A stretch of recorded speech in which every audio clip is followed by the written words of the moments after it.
Hi everyone, it's Caroline coming at you for Dark Critics, and I am back with Shanza, our lovely volunteer on the project, although she does just as much work as the rest of us, so. That's okay. I'm happy to be here.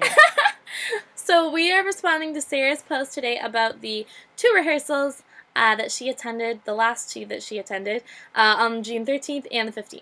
So the 13th was our first rehearsal after a bit of a break, my first rehearsal after a bit of a break, because I was in New York for 5 days. So I had just stepped off the bus half an hour before rehearsal began. So that was a lot of fun.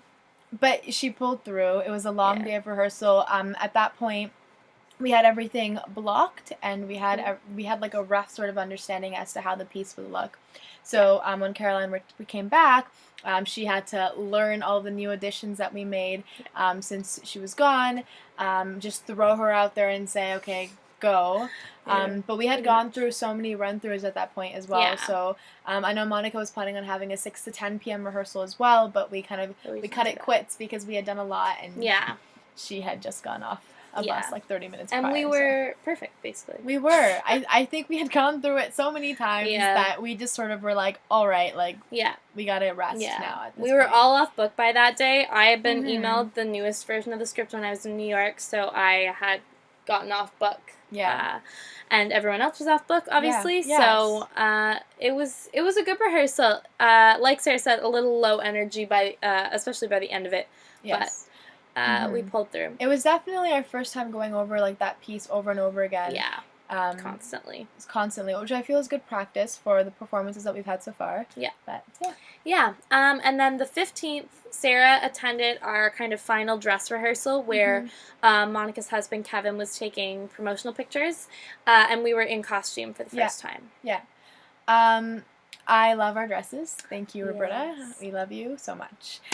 We've received so many compliments so far about what we've been wearing and our makeup. It's been a sort of a collaborative process, I think, and that's what Sarah noticed as well with what we were wearing.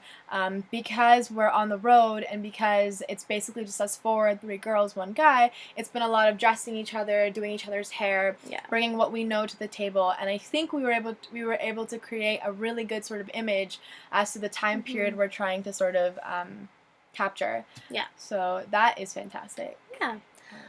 So one of the things Sarah brought up in her post was kind of the trajectories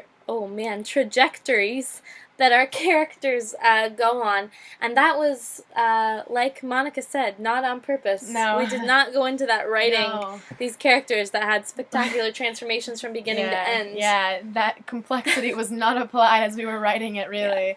But it sort of happened that way by the end of it. I know Sarah mentioned each characters and what they sort of accomplished by the end of the piece, whereas my character and her accomplishing her independence, Caroline's character accomplishing, I guess, a sense of vulnerability and accepting love into your life. Being less vapid. Yeah, being less like Alicia's like sort of standing up for herself, and as well Mark's finding his home in this sort of new area.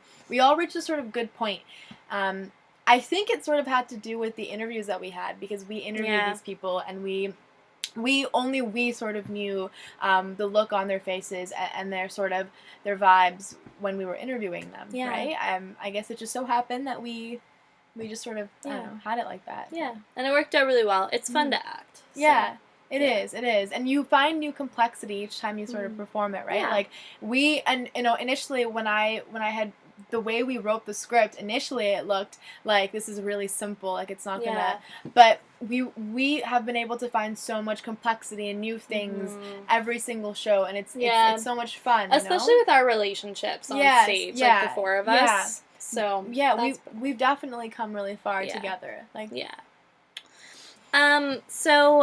Monica mentioned in her interview with Sarah that June is Seniors Month, and one of the things that's been really cool about this project is getting to reach out to seniors and kind of give them this as our token of, I don't know, appreciation, respect. And people absolutely love it. We've had so many people in every home come up to us and say, we want you back, we want this to happen all the time. Like, this is a project that needs to continue, and they ask us where we're going with it. Yeah. So we're really hoping that Monica does get the Trillium grant to continue this for 3 years. Because it's such an important project.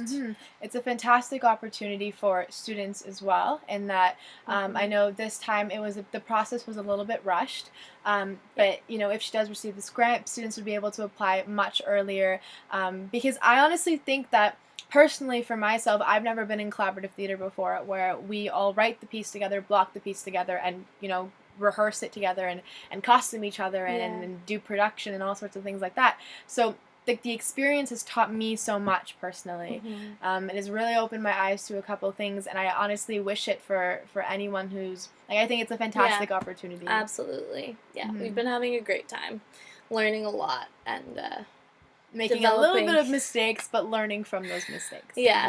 Developing some arm muscles from lugging set pieces around. Yes, the arm muscles in the heat. Figuring out the most efficient ways on getting props into vehicles and outside of vehicles. Our dummy list as to what props we're bringing in. Trying to figure out the fastest way to get caffeine. Oh my goodness, yes. Timing it just perfectly 10 minutes before. We literally, depending on where we're going for our performances, Mark puts it in the maps. And then we decide, all right, it's taken us 18 minutes to get there. Caroline, I'm picking you up 10 minutes before. Caffeine has become our friend in this. Yeah, very important when you're doing this type of work. A morning and afternoon show. Anyway, we are having a great time. We'll see you back in a little bit when Sarah writes her post about the show that she's attending. So thank you for tuning in, and we will see you later. Bye.